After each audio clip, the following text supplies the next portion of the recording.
and welcome to this session today with BAMBA, the British Association of Mindfulness Based Approaches. My name is Steph Unthank and I am the director for the organisation. We're a charitable based organisation and the longest standing professional body for mindfulness teachers, trainers and supervisors. It's absolutely wonderful to have you here.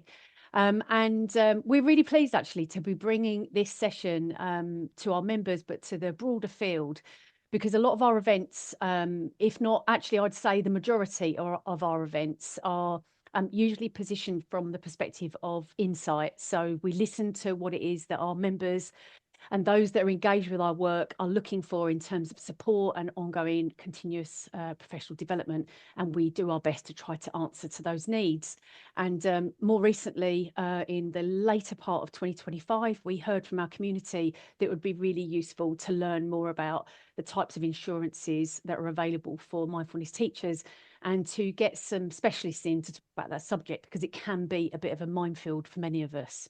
So yeah, we're really, really pleased today to have two guest speakers along with us from Balens, who is our, I guess, chosen insurance provider through BAMBA, and an associate insurance provider that we have on our website. And we thought that Balens would be a great company to come along and to share their knowledge from an insurance perspective, because many of our mindfulness teachers that are registered with BAMBA, as well as those that aren't, tend to lean towards Balens for advice and guidance with regards to insurance. So I'll introduce you to our guest speakers today in just a few moments. But before we do that, let's just take some time to sit just for a few minutes together, because it's lunchtime. I'm sure that most of us have had a busy run up to this 12:30 moment in our day.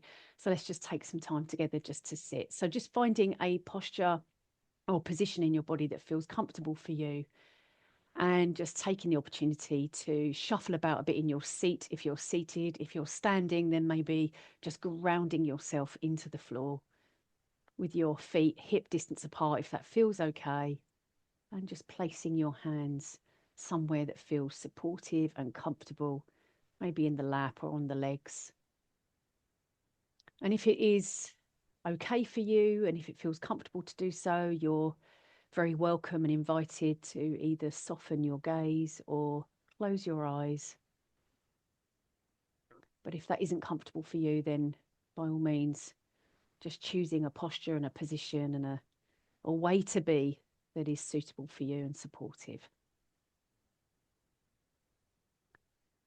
Let's just take a few moments to allow ourselves to settle right here. And in doing so, maybe tuning in to our bodies, and maybe in particular, it might be that you can just tune into the feet and how they're making contact or some type of connection with the ground beneath you, the surface that they're resting on. And it could be that you are able to tune in to the backs of your legs if you're in a seated position, and just beginning to notice how the body is resting gently in the chair or whatever it is that's holding you up in this moment. So just beginning by feeling the body, the weight of the body, allowing yourself to be cradled and supported right here and right now.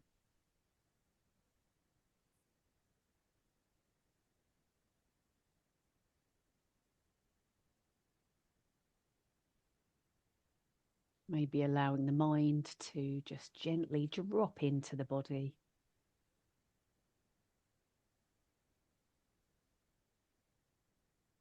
And this body of ours here supporting us in this moment as an anchor for our attention, a place that might be able to bring a sense of ease or rest for a few moments.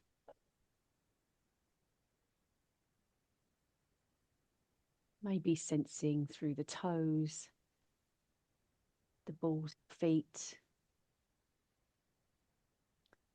heels of your feet. If it's available to you, just maybe noticing the sensations of the whole of your feet connected through the floor, maybe through the fabric of your socks or your shoes.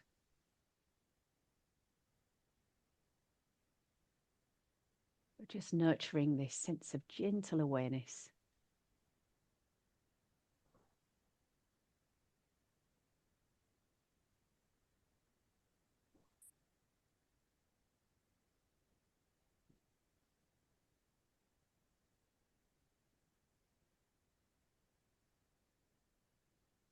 It might be that this morning you've been busy and maybe you've had a lively time this morning. There's things that have been going on in your day so far. And that as a result of that, the mind feels busy. But just taking this opportunity to pause and allow the body to be our guide, the body to bring a sense of support and stability, of groundedness. And maybe even a sense of ease.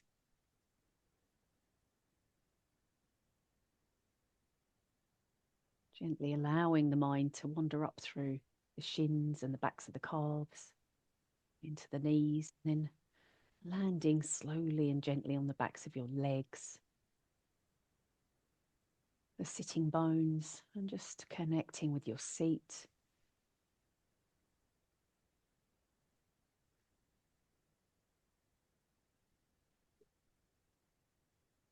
Feeling this lower half of your body grounded and supported right here.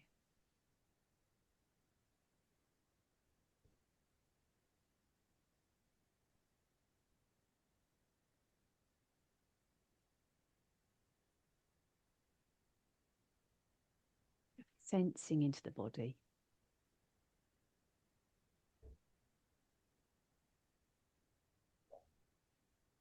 And the body is our wonderful friend, just helping us to cut through the noise, cut through the mind chatter. Being at ease with the body.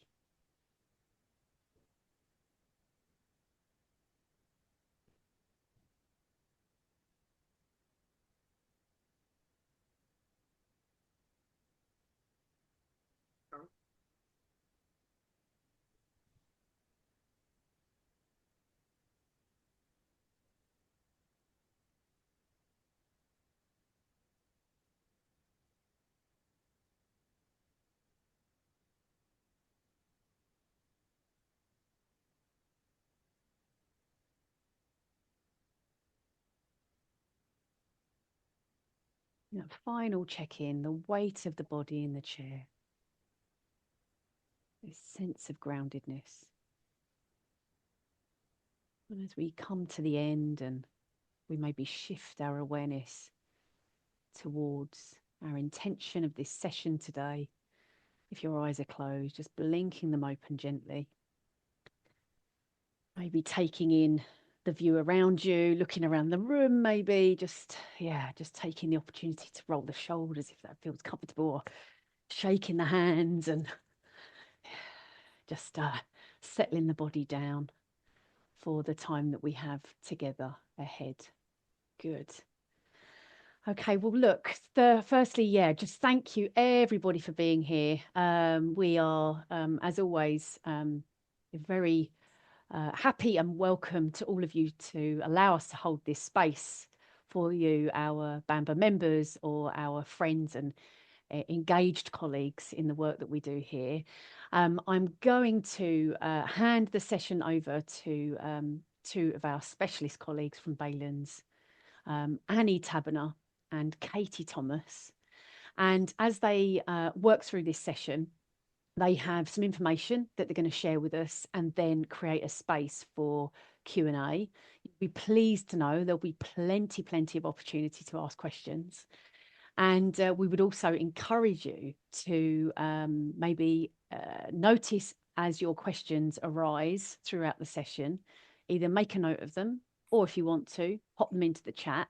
And then what we'll do is we'll work through those questions or observations or insights that might be arising for you as we move to the second half of the session. So yeah, you'll be pleased to know we've got plenty of time for questions today. I'm going to hand over to Annie to kick us off. Thank you so much for both of you for being here. Hello, everybody. I'll just do a little screen share so you can see the presentation we've got for you today. There we go. And I'll just move that down. Lovely. Is that okay? Can you see that?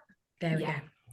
Well, hi guys. Thank you. I just want to, just as Stephanie was saying, I'd love to just start off by saying thank you all for taking some time this early afternoon to just hop on and have a chat with us. Yeah, it's really appreciated for us. My name is Annie. I'm the client engagement representative here at Balens. I've been here for just over a year now. I absolutely love my role in working with Balens. I get to work with the lovely associations such as Bamba and support the members. So that's how I fell into being here today. And just to the right of me, but on a different screen for you guys, is Katie Thomas, who I'll be handing over to shortly because she is the brains behind our operation. No, as much as she pulls faces whenever I say that. Katie is our technical news manager, and she's going to do a question and answer with you all. So if you have any questions while I'm doing this, please just pop them in the chat. If they're on your mind, just put them in the chat, and you can always have a little read through during it to address at the end. But without further ado, this is our Insurance Essentials webinar, and we're going to talk you through the policy that we have for members. And yeah, let's dive in. She says when her webinar then doesn't start moving. There we go. So who are Balens? So Balens is an insurance brokers who specialise in the health and wellbeing sector. Last year, Balens celebrated our 75th anniversary. So yeah, we're now into our 76th year. We've been in the health and wellbeing sector now for about 30 years as well, which is fantastic. And as you can see at the bottom here, we've been working with Bamba since 2022. Where we've set up a personalised, customised scheme for members. We support about 40 of Bamba members. And the wonderful thing about this scheme is that it covers you for mindfulness-based practices, but you can also extend the policy and add on around 3,000 extra other techniques, as stated below, stated that you have the suitable qualifications and training. So it's quite a large policy where you can put lots of different activities on as your business grows. So the question that we all probably ask ourselves, why do I need insurance cover? What would you do if one of your clients alleged that you had caused an injury as a result of your treatment, or if you accidentally damaged someone's property? What if someone tripped over a piece of equipment on their way into the treatment and suffered an injury? Now, we'd like to think that these things won't happen and the chances are slim, but it's always great to have your insurance cover there just to protect you and your clients. So just a little bit more about the insurance cover and why we need it. Every business faces known and unforeseen risk, and you could be in an unfortunate situation where an allegation is made against you or your business, whether that is for damage to their property or for an injury that might have come up.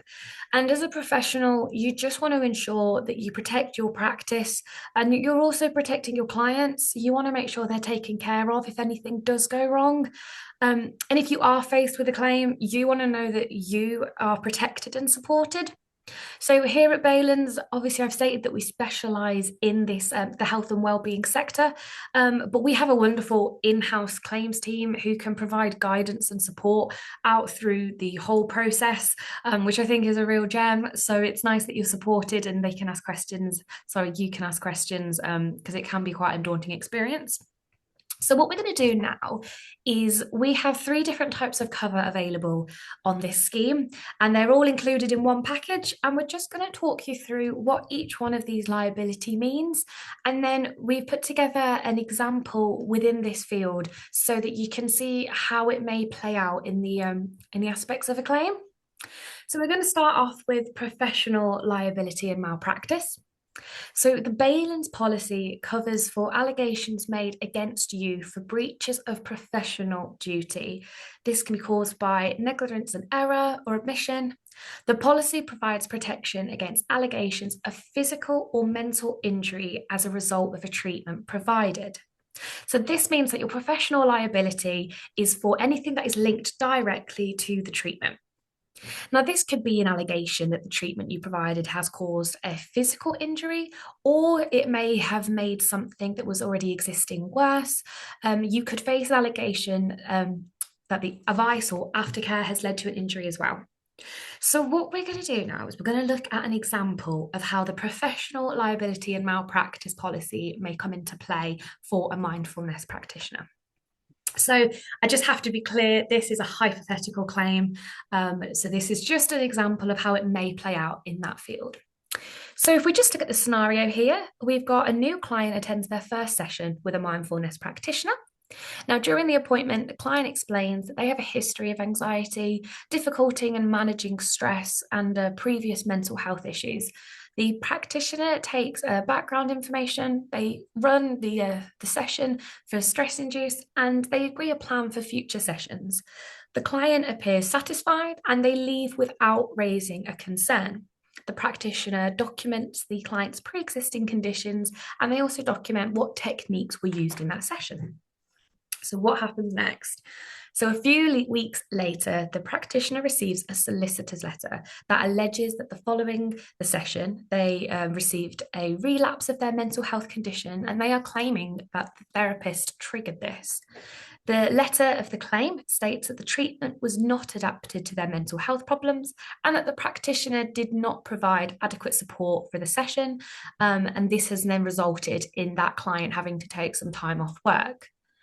The practitioner then reports this to their insurance provider, who collects all the relevant information, including the practitioner's accounts and copies of the treatment record. So that's just a little scenario that relates directly to if a claim had came up that links directly to a practice that had been taken. And would the policy respond? So in this situation, yes. The policy would look to provide legal defence against the allegations. The defence solicitors would be used, they'd use the treatment records to show why the practitioner felt that that was appropriate and suitable. What if and any adaptations were made for that client because they had existing conditions? What post-treatment communication took place afterwards? And they would check all actions taken in line with the practitioner's training and to make sure they were going with their best practice guidelines. And this policy would then cover the legal defence costs and any compensation that would be awarded, and it would cover up to the limits of indemnity and the terms that are in your policy.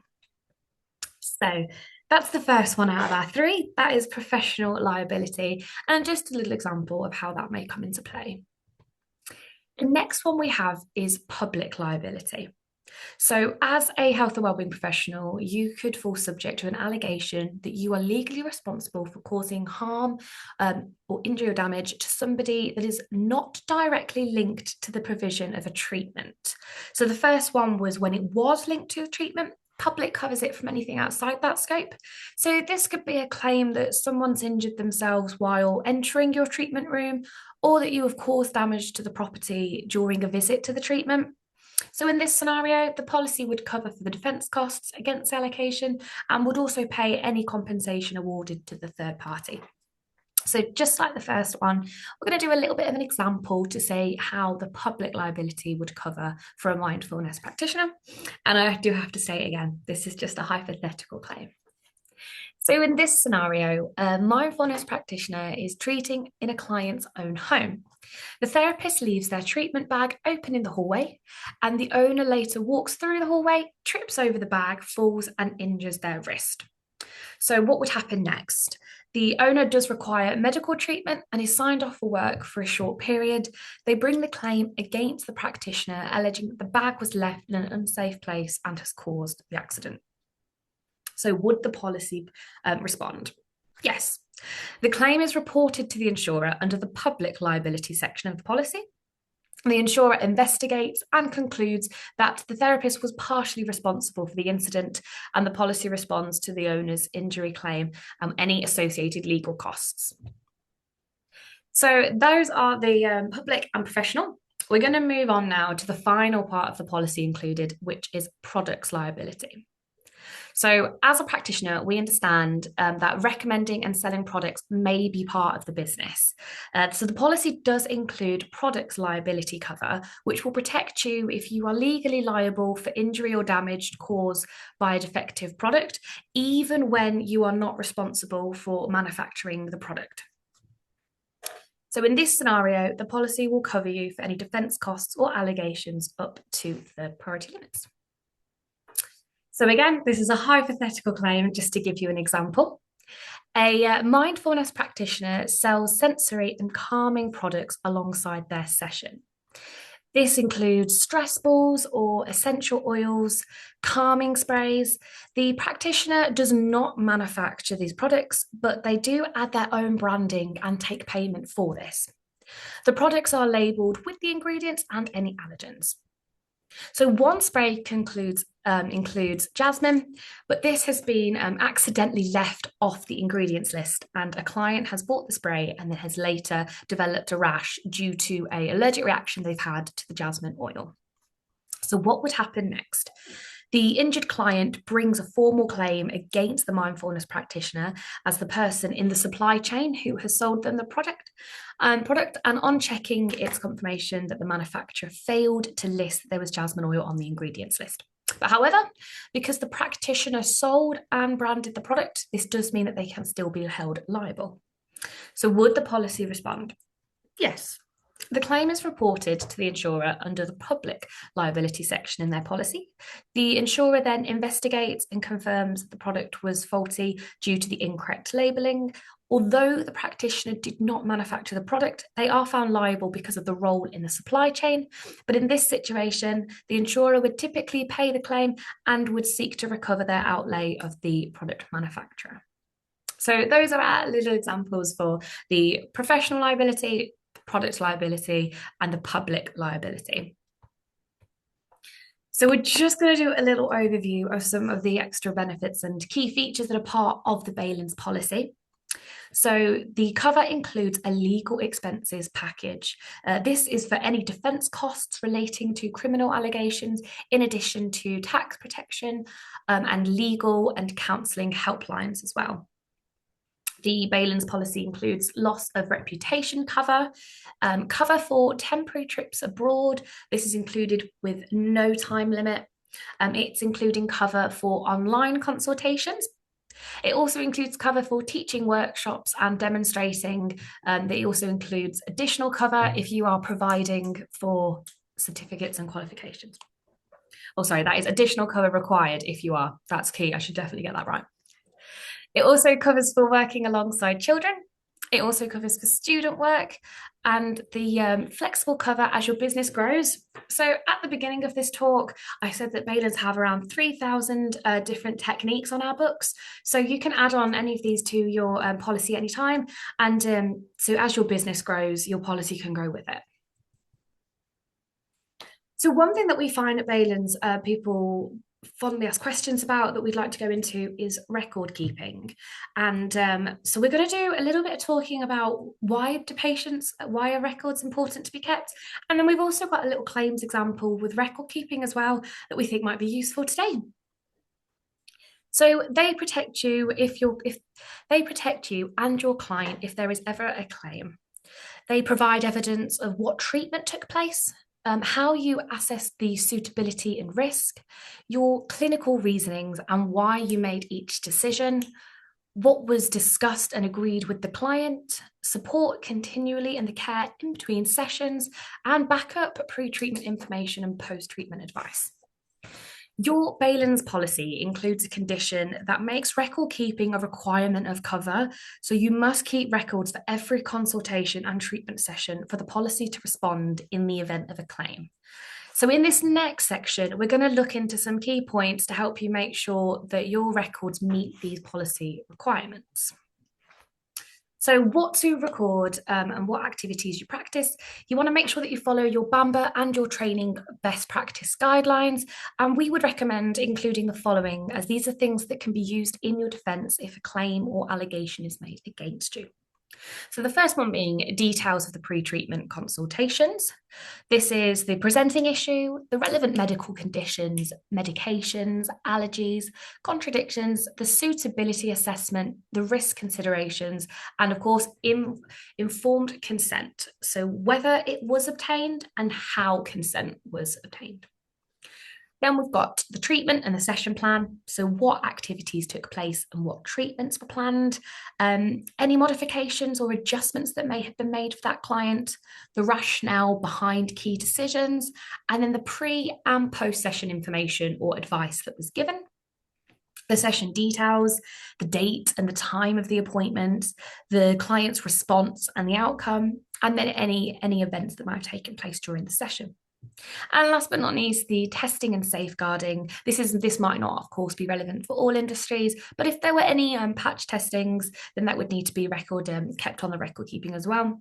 And one of the most asked questions we get at Balens is, your policy states that records must be kept durable medium for a minimum of 7 years.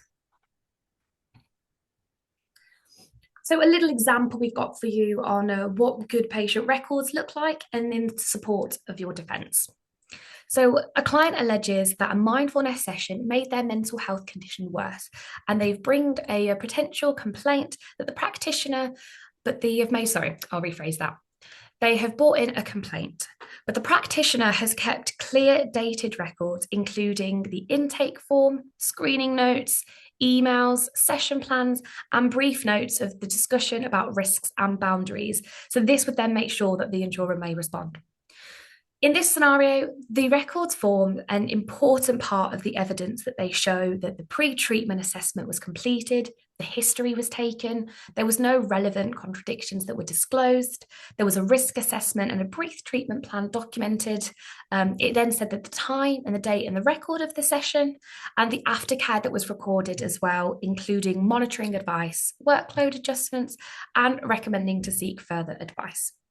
So a detailed account of the treatment, advances that you are followed, your best practice, and that you've got all the relevant information in case of a claim. So before I hand over to Katie, we have been writing some educational articles at Balens that is informed on the record keeping, and also at the moment we've got a consent one. So what I will do is I will send those over to Stephanie and the Bamba team in case you want to know any more information on consent or record keeping, and you can have a read through on there. But that's probably enough of me waffling on. So thank you for listening to me speak. If you've got any questions, this is your time. If you haven't already, put them in the chat, and I will hand over to Katie. Thank you all for listening to me. That's grand. Thank you so much.